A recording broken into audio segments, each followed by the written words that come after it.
Hello there, I'm Jane Sibbett, and welcome to a brand new series called Conversations with Shavasti and Jane Sibbett on Streaming for the Soul. I want to thank Streaming for the Soul for letting us come and have these conversations, and I would love to thank and welcome my new friend Shavasti. How are you today, sir?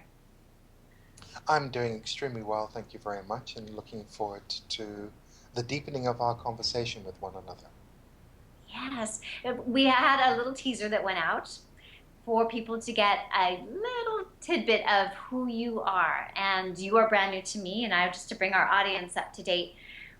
We only met just 10 days ago from this conversation, and the whole universe seems to be spinning in a really beautiful way for us to immediately dive into this fascinating work that you do. And I am so honored to have you in this progression that I've gone through of working with various healers around the world and coming from an entertainment business and now finding someone like you who has practical tools for people and deepening conversations about how people can step into the truth of who they are.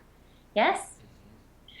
And Shavasti, you came, could you just share with our audience who's coming here and has never heard of you before who you are, where you came from? What does this Shavasti name mean to start with? And then we'll dive into some of these conversations. What does Shavasti mean? Well, there can be a couple of different interpretations on that. So if you want Yeah. to see it as having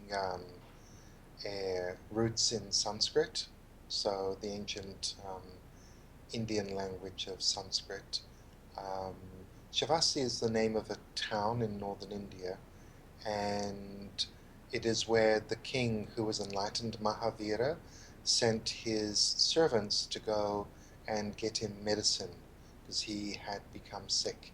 So it's the place where the king sent his servants to get healing for him. So that's one meaning of the name. But literally, it is the one who has the power to transform. So Shavasasti, so the one who has the power to transform. Um, so that's what it means in Sanskrit. So it was a name that was given to me um, back in the mid 1990s, and I've had a long journey with it. It took me a long time of resistance to actually start using the name, and I started using the name privately quite a bit longer before using it professionally. And so as I went through my own transformations, it then became truer, truer to me. And a deeper meaning that was also presented to me was that it means born in the heart of God. And that's the core of my message, really, to everybody. We, as human beings, we suffer so much from our self doubt, from our self hatreds, our self rejections. And this is where all the rejection of other people come from. The rejection of other people and other things only comes from our own self rejection and self hatred. And so, for me to carry this name that also has the meaning born in the heart of God, this is part of my work is to remind people that's where I was born, that's where you were born, that's where we were born. And if I think back to the near death experience that I had from a couple of years ago, if I could share that, Yes, I'd love to hear that story, please. it was life changing. I had had many, many life changing spiritual experiences, spiritually transformative experiences prior to that, but this one stuck with me because there was not a single moment where I was not fully aware of being held as something that is precious and exquisite in all of my being, in all of my parts. There was nothing that was unacceptable, there was nothing that was not wanted. That was nothing, there was nothing that was rejected. And although I was not in my physical body at the time, it made me gasp, and I use that word gasp because it gives that, it carries that meaning of something that was astounding, really, really astounding. And so I had this experience of simultaneously being aware of everything and everyone, and realizing the deeper meaning of the word universe. One verse, one song, one song.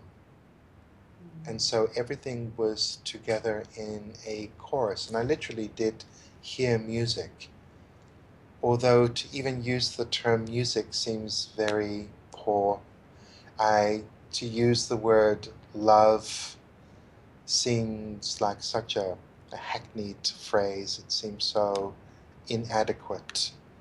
And I was very hesitant to use the term God because of all of the images that we have around God, particularly those of us who have been raised in the um, Judeo-Christian traditions or through the Abrahamic religions of this individual person, an individual person. But I now refer to God. I still use the word God, but for me, the deeper meaning, and directly after the experience, I thought of God as being the benevolence.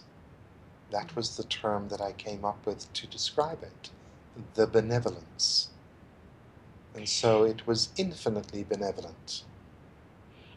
One of the parts of the story that I saw in your latest book, Embracing the Truth, was that this experience, this near-death experience that maybe our audience doesn't know about yet, is that you are being held at gunpoint. And so for you to have that presence during this time of being held at gunpoint That is was quite actually a remarkable. different experience. That was a different Oh, that experience, another. yes. That Oh, was a different experience. So oh. Okay. the one of being held at gunpoint, that was really quite different to the one that I just described. That was Oh, post-motorcycle accident. Um, I see. so yes, but the experience at gunpoint, that was a spiritually transformative experience, but it didn't have the depth of the one that I've just shared with you. What happened during the being held at gunpoint, this happened in South Africa in 2007, was that at the moment that the gunman said, "I'm going to shoot you," I heard a very clear and distinct voice that came through my right ear. It was a loud, deep, masculine voice. Um, I have no way of knowing whether that was the voice of my higher self or a spirit guide or guardian angel or God. For me, it's really quite irrelevant. It was the hand of grace. And a voice said, "Do you want to live?" And my answer was not an instantaneous yes. There was a pause. That pause might have been a millisecond. I don't know how long that pause was. But when you're in the middle of a spiritually transformative experience, there is no time and space. And so that millisecond or that moment seemed like an eternity. And it's in that moment that I really began to understand what people meant by, and my whole life flashed before my eyes. And they did. And so I had this experience of realizing I was 45 and single, and I'd been doing lots of group work. So there was a part of me that was tired and wondered, do I, don't I? Do I, don't I? Do I, don't I? I'm not sure. And then from within me emerged this deep, deep longing. And it felt like a promise that I'd made to myself. I do not wish to live this planet until I fully know what love is. Until I fully know what love is. I didn't actually say that in my book because when I was writing it, I didn't really have the courage to say it. So I had to go through my own process with that. But now, a few months later, I actually have no issue with saying that. I really wanted to know what is love. And then, as I said back to the voice yes, when that longing emerged from within me. Plus, there was a longing for other things as well. And we have such a big, beautiful planet. There are so many. I'm an avid traveler. I have a Sagittarius rising, so that it's kind of part of the See, nature that's me. beast. Oh, you have a Yeah. Sag rising as well. I'm at my happiest when I'm boarding a plane. At my happiest when I'm planning travel. Um, So, there are lots of things lots of places I'd like to go to, like Tahiti and Bora Bora, which I've not made it to yet. Okay. So, yeah. Oh, that would be Let's my go. ideal location for a honeymoon or a wedding sometime in the future. Um, Great. so the moment that I said that,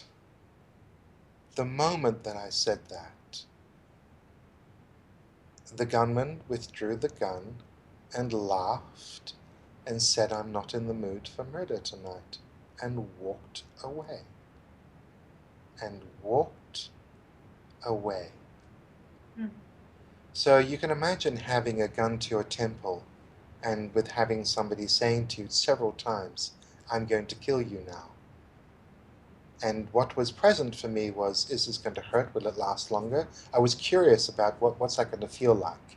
Will I actually have any time to even know, oh, that's curious, that's how it feels? Or is it going to be, Mm. ouch? Or will the lights just go out? This is what was running through my mind when it first started, um, and hoping that it would be quick and painless. And so, with that threat and hearing the catch of the safety catch of the gun going on and off and on and off, it went on for over an hour. To then have him laugh and say, "I'm not in the mood for murder tonight," or "I'm not in the mood for killing," I think he said, and then just walk away. And I heard his footsteps across the wooden floor go off into the distance. And the only thing that I was aware of as he walked off was my heartbeat, which was not slow. It was pretty boom, boom, boom, boom, boom, boom, boom, boom, boom. Sure. And then I managed to untie myself and I got up from that, and the world was different. Something was very different. I didn't know what was different, but something was very, very different. Um, and that difference lasted for a long, long time. Yeah. And so a whole new awakening process started from there. Mm. Wow. And your whole work shifted from that time, I would imagine. Absolutely. And, Absolutely. Yeah, and absolutely. a new trajectory because you'd already been doing the family constellations for some time. And for those who don't know what family constellations are, can you just give them a little quick, and then we'll go Uh-huh. back into the Um, story? so it's generally done in group work, although I do work with people one-on-one with a lot of the principles that I have learned from that work. It's a way of looking at the subconscious patterns and loyalties and the hidden loyalties that are being passed down to us from one generation to the next. And so one of the things that I say to people that we are born into a story that is being told, that is already being told. So it's not as if we arrive onto the planet or into a family as if we're landing on a clean slate. There's a story, there's a family story that's already been told, your father's story, your mother's story, your grandparents' story, your great grandparents' story. So we get born into these stories and we become a part of them. We're just simply the next page of it. And so those pages could have started with something like the African diaspora, so the inheritance of African American slavery or Afro Caribbean slavery, or perhaps your ancestors escaped the pogroms in Central and Eastern Europe, or perhaps they escaped the Holocaust, or perhaps your ancestors were French Huguenots, so French Protestants who were escaping Catholic persecution.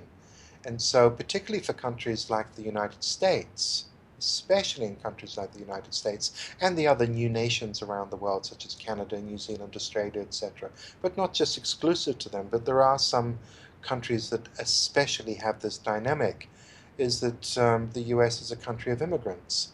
And one has to ask, well, why did those people leave? And the standard story is they went for better opportunities, which is true. But what was it that they were leaving behind? And usually it's poverty, which includes trauma, persecution, which definitely includes trauma, war, um, pestilence, famine, all sorts of things. So there are circumstances. And so then one has to ask, who was left behind? Who was left behind? In the US, many children arrived on their own. Many people have grandparents, great grandparents who were just little children put onto boats and just sent to America. And then on top of that, you've got the days of slavery, and then Right. the Native Americans who lost everything in the process, Right. as the volunteer immigrants and the non-voluntary immigrants, meaning your African brothers and sisters, were also brought in to work on the land that the Indians and the Native Americans had been removed from. So there's a whole history there, and we get born into that history. And who are we loyal to? What is the guilt we're carrying? What is the suffering we're carrying? So that's what family constellation work does. It works with those hidden loyalties and with the entanglements with our past and the stories that have already been told. Fascinating. So after you had this incredible experience in Africa of this knife, sorry, the gun to your head, the knife is my incident. After you had that, then how did that change your work with what you were doing with family constellations and more? Because I know that you have more gifts than that. You're a seer, a mystic, you've done shamanism. Mm-hmm. What happened then? Well, to be honest, I would say that there was a big heart opening. There was a very, very big heart opening. And it broadened the way in which I saw problems, how I saw people. I was looking far more through the eyes of my heart. You see, when you've met something like that and met it really quite consciously, it is impossible to look at the world in the same way. You see, in some way, I'd asked for that experience. Not in that form. I didn't say, "Dear God, please bring a gunman to my house." But I do very, very specifically remembering sitting in my meditation chair, looking at my work, and for about a year, I'd had this feeling of something being on the tip of my tongue, and I didn't quite know what it was. I was searching for a word, I was searching for something, and I kept on saying, "There's something I'm missing in my Mm. work. There's something I don't quite get." And I thought it was an understanding of something. And so after that experience, and certainly now 8 years later, or nearly 8 years later, ah, I realized that I was looking more through the eyes of my mind than through the eyes of my heart. And so my, not that I believe that I was cold and callous, but there was a big heart opening that I was wanting to open. And you know, sometimes the heart has to break in order to open. So mine was broken open, cracked, smashed open. And that's what happened. Doesn't mean to say that I was a bad person before, but there's always room for growth. Yeah. No, I think there's a lot of people that have gone through that in the last few years and this last millennium. So many people, like healers and lay people alike, are waking up to this um, crashing down to start things over, or to, as you said, breaking to open up wider. And it's a very Absolutely. relatable. Mm-hmm. Bringing such. I know for me going through some of the challenges recently, there is such a level, a deepening of compassion now and I think that's why I resonate so much with the words that you've shared with me already in the very tiny time that we've had to speak. And just what I read about you is I gather so much compassion for this journey. And there's so many of us have had brokenness in our past that there's no judgment anymore. Now it's just full compassion and love for everyone that's Mm-hmm. around us. Yes. Well, one of the things that I want to help people with is that there's generally an illusion that many people buy into in terms of personal growth, personal development, and healing. Many of us are looking for a pain-free existence. And one of the things that I'm here to say is it doesn't exist. And what I am here to say is that we can work towards a suffering-free existence, but not a pain-free existence. Whilst we're still in the physical body and living on planet Earth, there's going to be pain, because your life might be going along very, very nicely. You could be fulfilled in your relationships, happy with your children, happy with your career, and everything's hunky-dory. But there could be an earthquake tomorrow in Los Angeles, and maybe your best friend gets killed, or maybe your neighbor gets injured, maybe something really terrible happens. And you're not going to sit there and bliss and saying, I'm at one in my heart and I'm not going to feel any of this. Right, of As course human not. beings, we feel the suffering of others. The difference between pain and suffering is that suffering is long term, pain is short term. And so, what we tend to do as human beings, we tend to choose long term suffering in avoidance of short term pain. And what I'm here to say is go for the short term pain. Give up the illusion that you can have a pain free life. Because it doesn't matter how far down the road you are, if there is some tragedy, particularly a large scale tragedy. I remember a few months ago looking at the news about the bombing that was going on in the Gaza Strip. It brought tears to my eyes.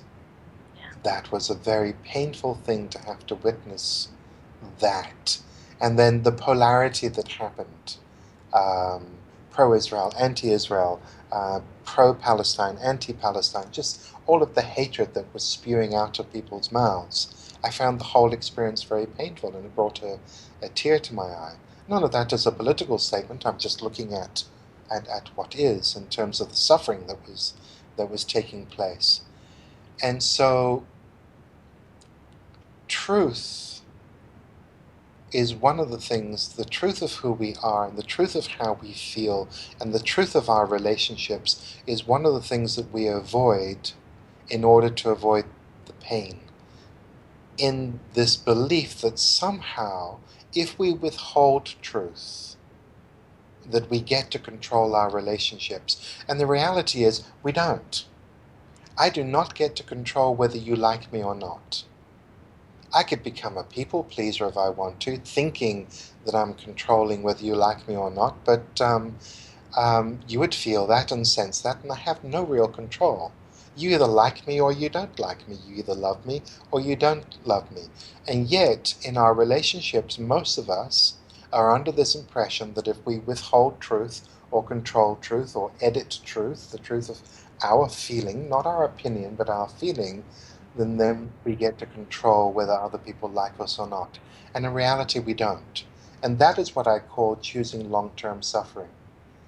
Because when we're suffering, we're either trying to control or we're being controlled, and we're either living in truth or we're not living in truth. And suffering is about not living in truth.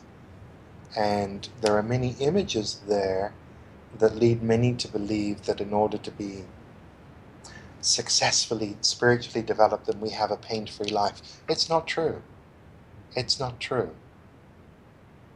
And So the in difference the is, yeah, go ahead. Difference. yeah, the difference is if something happens, am I still going to be holding on to it 10 years later, or I'm going to work through it within a day or two? That's the real difference between pain and suffering. So when you are having your workshops, you are working with people on this concept. Are you actually asking people to express statements of truth, or are you saying in a day-to-day existence, if someone says, "Do you like my shirt?" and you don't, not particularly, we want us to say that, or what kind of level? Is it Mm-hmm. all levels? Well, that there's a big difference between expressing our truth and expressing an opinion. And many people Okay, do not understand the difference. Okay? right. Um, Expressing an opinion is, I don't like you because of this, that, and the other. That's expressing an opinion. Mm-hmm. Expressing the truth is something more along the lines of, you know, I've noticed that every time you come over to my house, you're late. And I'm beginning to feel disrespected. And it hurts me. Do you hear the difference? So Yes. I can march in there and say, you're always late whenever you come over to my house, and I really think you should be behaving this way, that way, and the other way. Rather than really taking it inwardly and saying, Okay. this is how I feel. And then actually the other person doesn't have to do anything about it. Right. Doesn't have to do anything about it once the truth is spoken. So that's one part of it. And it's also to help people overcome another illusion that somehow to open the heart is about forcing open those doors, forcing open those shutters that we have around it.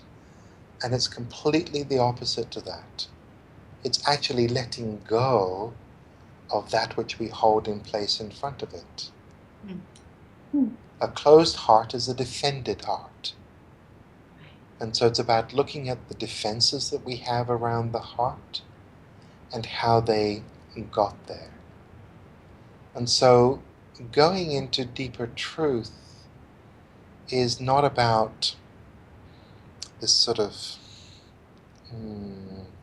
statement-making sort of cathartic process where we go, yeah, the truth is I hate so-and-so. That's not what I'm talking about. Going into the deeper truth of the heart is meeting our longing and meeting the truth of who we are. And so one of the truths of who I am is that since I was a young child, I've always longed to speak of the things of God. When I was a child, I was very upset that I'd come home from church and I was very upset that people were talking about my friend God in ways that I didn't understand. They were telling lies about my friend God. And I wanted to speak of the things of God. And I really kept that secret. I kept it secret for a long time. Even at the beginning of my family constellation career, I kept that secret. Who am I to say that I long to speak of the things of God? But that is one of my deeper longings. So it's coming to that truth, but it's not taking that on as a special kind of label. You know, we have to be very careful with using this word. There are certain words that I don't like to use too often, but they seem to be unavoidable. Like the word ego. There are words like love and God and ego that have got so much energy about them and so much misconception and images and stories. And so, ego is either a good thing or it's a bad thing, and mostly it's a bad thing, and da da da da da da. And what I say to people, what I say to people is, well, here's the thing about the ego. If you're in a physical body, you basically need one to navigate this world with, because your ego makes decisions like, do I go to this supermarket or that store? It needs to get out its diary and sort out lots of practical things, and we need the mind and all that kind of stuff to do that. And it's the vehicle, it's the personality through which we communicate with this world. And so what I say to people is that the real goal here is to have a refined ego, because then we can have the spiritualized ego that takes on this idea that the ego is bad, but that's just another trick of the ego to do that. I have no ego. That's a very egoic statement. It really is quite funny. I have done all this shit myself, and I hope it's okay to use that word on camera. But so everything I talk about, I have done all this shit myself. I have no ego. Which is just really a very egoic statement. It's really quite laughable, and it's sad too, because it means that we've got caught in the spider's web. And so it really is about becoming undefended. And so what is in that undefended state? What is the deeper truth? Most of us, we long, all of us actually, we long to love as children do. To be free to love. I talk about the it's only game. I came to realize my own it's only game. I had a taxi driver that I would always use, always use. He would always pick me up from the airport. I finally got to know his wife and his children, etc. Pick me up from the airport, and so he would always be the first face that would welcome me home, etc. And this relationship carried on for a while. And then we had a bit of a falling out, and I felt hurt by it. And then I went into, why are you so upset? It's only your taxi driver. And then I stopped. As soon as I heard my say those words, I went, well, that's actually not true. I love this man. I care for this man. And what I realize with that is that we have been taught to limit love. We've been taught that only certain people are the recipients of our love. And we have this funny notion that if we love somebody, then it's got to translate into some kind of friendship or even to become lovers. And so this leads us to have colleagues and associates and employees, etc., that we show no love to, we show no connection to, because we assume that if we love our cook or our cleaner or our gardener or our colleague or our taxi driver or the person working at the checkout in the supermarket, that that's got to have a meaning beyond the function that they have. And it doesn't. We limit our freedom to love people. We don't have to be friends with people that we love. And some people find that really quite difficult to get their heads around that. I But can see that it's people going, But it's one Yeah. of the big lies that we've been told, and it keeps us in poverty. Everyone is searching for abundance, and that's translated into financial abundance. But everyone's searching for this abundance, and the abundance is there. The abundance of the heart is there. And so it's perfectly possible, and indeed to be encouraged to feel, let's say there's somebody on the checkout. Let's say you're always going to that same store, and it's always that same woman or same man there on the checkout. And you've been seeing that person for 5 years or 10 years. And one day or one week you notice they're not there. And you ask, oh, what happened to Fred? What happened to Mary? You know? And someone says, oh, they're sick. Oh, really? Yeah, they have cancer. Why wait until that moment to realize, I miss them? I'm going to miss them. And so we have an image around love that says it's got to come in a certain form. That if we love someone, they have to be our friend. We have to be in a specific relationship to them. It's either family or it's friendship or they're a lover. And I try to explain to people that that is a very limited perspective. And that when we broaden our perspective and allow ourselves to have that affection and love for everybody that we interact with, then our life becomes exceptionally rich. Exceptionally rich. And when you live in that way, you become very blessed by receiving genuine welcomes. I receive genuine welcomes to hotels that I stay at frequently. And we all know the difference between the plastic put-on smile and welcome back to our hotel, sir, to the real genuine one where people light up and they're happy to see you. And it's so wonderful when you can get the second one, and it comes from this place of not limiting what love means. Yes. Beautiful. Is that what you call the awakened heart, Shavasti? I've heard reference to awakened heart. Yes. Yes? Yes. And it is a process. There are still things that I find myself rejecting. I am a work in progress. I am not at the end of the road. And I actually don't believe that there is an end of the road. Somehow we've got this idea that enlightenment is the goal, and once we get there, that's it, we're done. You know, Done, queen. Ascension. perhaps, Yes. perhaps enlightenment is just the beginning. Perhaps it's just the beginning. Perhaps that's just the beginning. Perhaps that's our first day at kindergarten, the day that we reach that fully awakened heart state. And there are images around that word enlightenment as well. Right. And for me, it's about the complete and total acceptance of what is. And it is the knowingness that we are loved and safe. I have tasted, I have visited that, I have been in that state for days on end, but I do not live there permanently.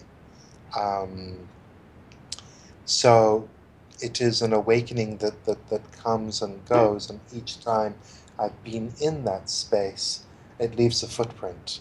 It leaves um, a footprint on my heart.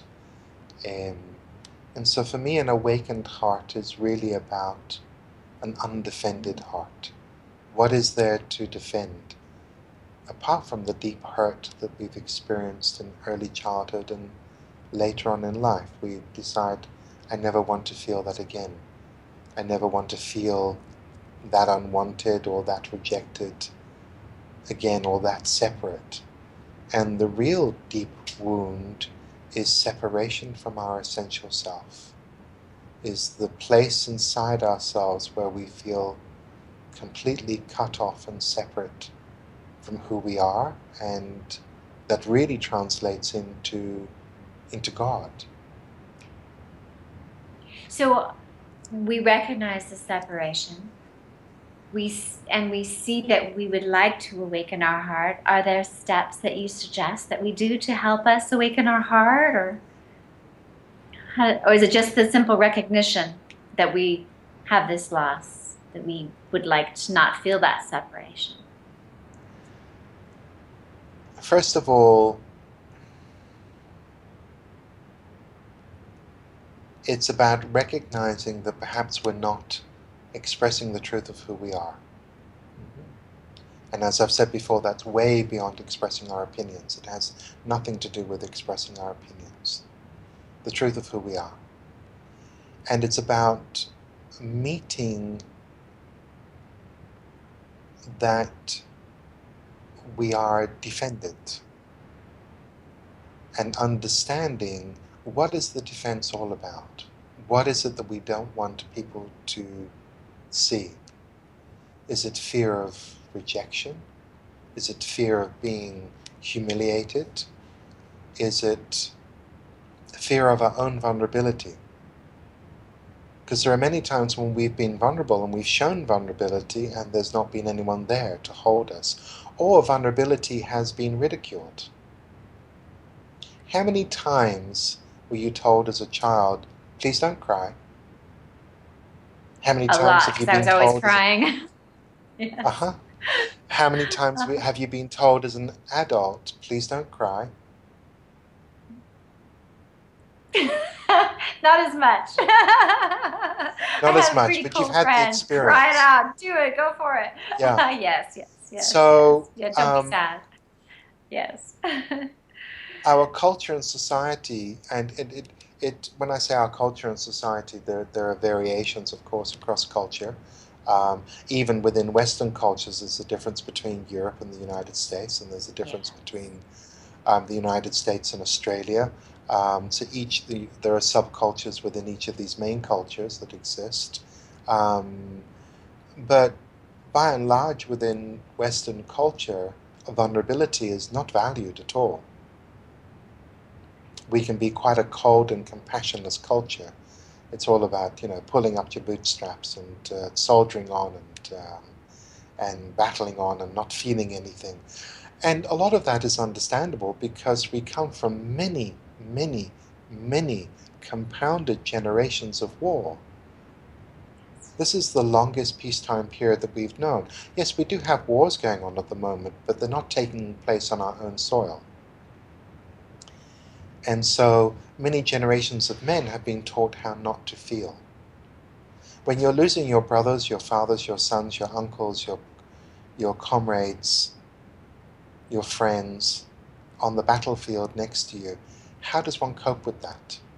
One learns how not to feel. So vulnerability has been seen to be a weakness. And it is through vulnerability that we reach the heart. That is the full surrender. That is the crucifixion of the individual, surrendering to the divine. Order. Yes. So it is through vulnerability that we're able to reach the heart. You see, there's no striving or working at becoming who we truly are. We can only surrender to who we are. And words like surrender, submit, acquiesce are not popular words. We've become human doers and not human beings. And all of that requires vulnerability. All of that requires having a healthy relationship to not knowing. My biggest awakenings have come with absolutely not knowing. Because when we don't know, we go into direct experience. When we think that we know, then we're in the mind and we're still trying to control everything. And so, having a healthy relationship to not knowing and having a healthy relationship to being wrong are all doorways into the vulnerability of the heart and into surrendering to the deeper truth. Everyone's looking for something. Everyone's looking for peace or more happiness or enlightenment or self-realization. Any number of these things that we have some images and labels around. And yet, chasing those images are the very things that keep us in the same place. There's nothing really to know. There's only something there to experience. And what I found myself doing, and I hear many of my clients and students doing, is like, well, now that I'm doing nothing, what next? So I could just sit like a lump. Can I sit uh, like a lump right here on this couch and then be in the yes. being of it all? And Yeah. now that I've surrendered, what do I do now? Yeah. I'm being. So we're always looking for the next thing. And so even introducing this concept, is it a concept? Well, whatever. I use whatever, make up Idea. whatever word that you want. This thing This- of not knowing. Not knowing. It's very frightening for most of us. The ego loves to know, it wants structure, it wants everything to stay the same. It's the itinerary, the It to-do wants list. it Hmm. wants an itinerary. It needs to know that certain things are going to be there. Like when you get home, your dog's got to be there, and the cat's got to be there, and the children have got to be there, and everything's got to be in place. And we need to know that the sun's going to go down at a certain time, and everything works like clockwork.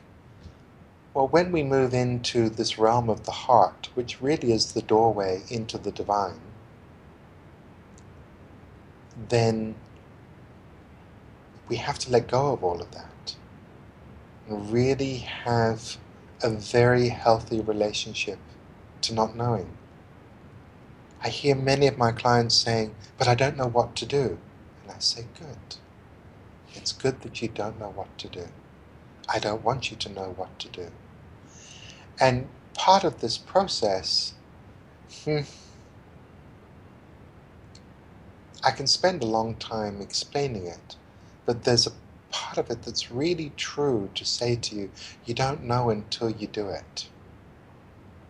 So a lot of the explaining and a lot of guiding you um, to perhaps embracing that is really preparing the garden.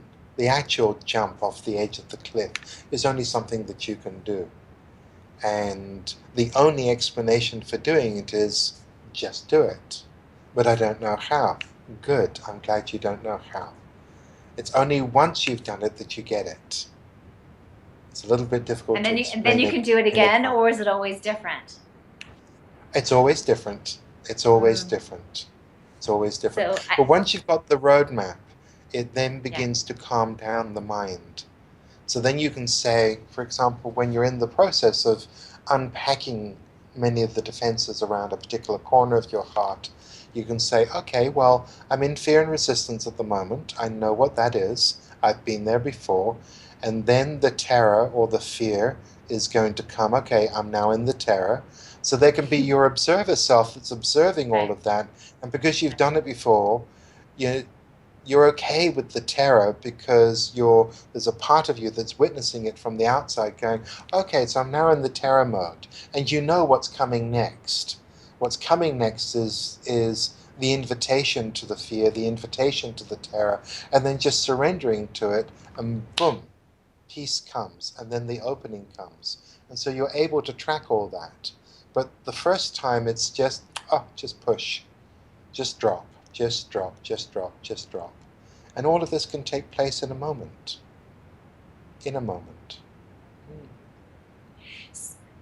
So, Shavasti, is this something that if we were to be in a workshop and some challenge with this little corner of my heart that might be so vulnerable and so protected, that you would talk me through it? Or is this just the suggestions enough that this starts to unroll for us right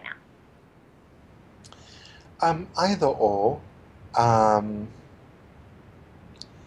in a workshop, first of all, I like to create a very safe atmosphere.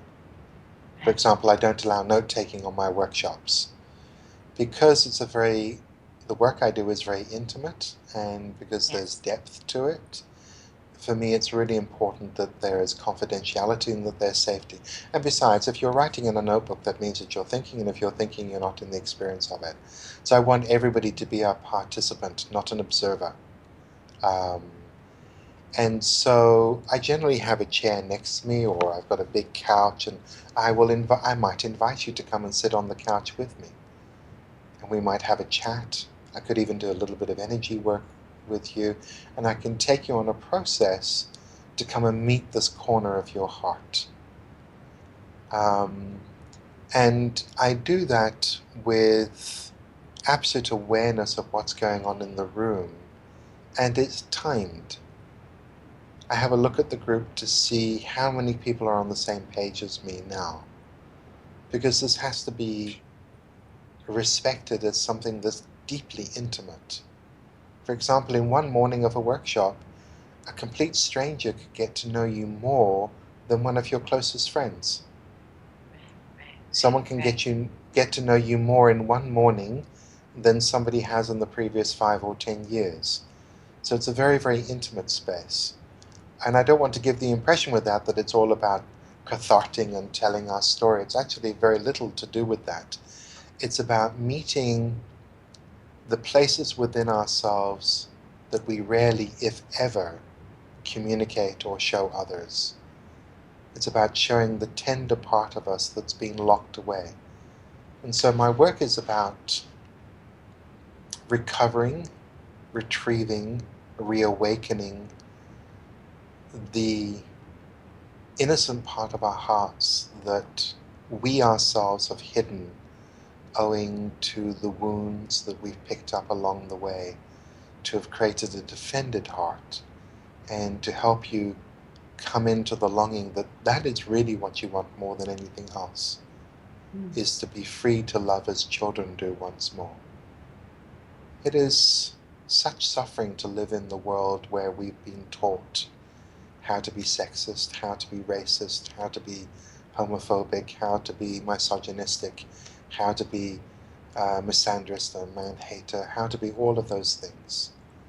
It's a painful and limited world to live in, and the heart thrives on truth.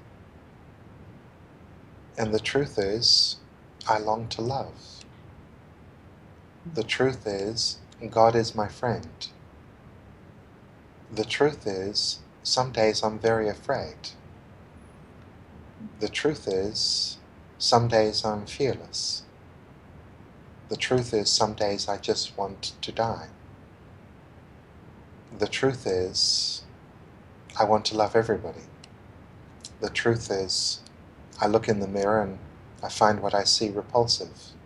The truth is, and so it's about coming to these deeper truths without making a story out of it that we cling to. You know, finding our body repulsive, or not being loved by our mother, or having been betrayed by our ex-husband or ex-wife can become part of our story that we think is the truth. And so it's about moving beyond the story to the deeper truth of who we are. So it's not like a group therapy thing where everybody gets to tell their story, um, but it's telling a story in a richer, deeper way that has meaning to move beyond the defenses we have around the betrayals that we've experienced. Well, I can't wait to experience that with you, Shavasti, this summer. Yes, we're going to Yes, that's be the me. plan. That's the great That's the hope. plan. Yes. We're gathering many ideas for places to bring you around, at least to start on the West Coast of the United States. And I invite all of our friends that are watching here tonight to join us on these ongoing conversations, as well as hopefully on your tour through the United States very, very soon. I want to thank you, Shavasti, for this conversation this evening, this day for some. For you in Bangkok, it's this day. For Mm. me, it's this evening in California. And for people anywhere, you can watch us at any point. But for more information on your beautiful work and your many books, they can go to shavasti.com. That's SHAVASTI.com for more information about your work. And I just want to thank you again so much for having this conversation with me, Shavasti. Thank you. You're welcome. Thank you very much. And Bye-bye. I want to thank you so much. And thank you, Streaming for the Soul, for hosting this conversation for us tonight. And we will look forward to talking to you again very soon. Yes?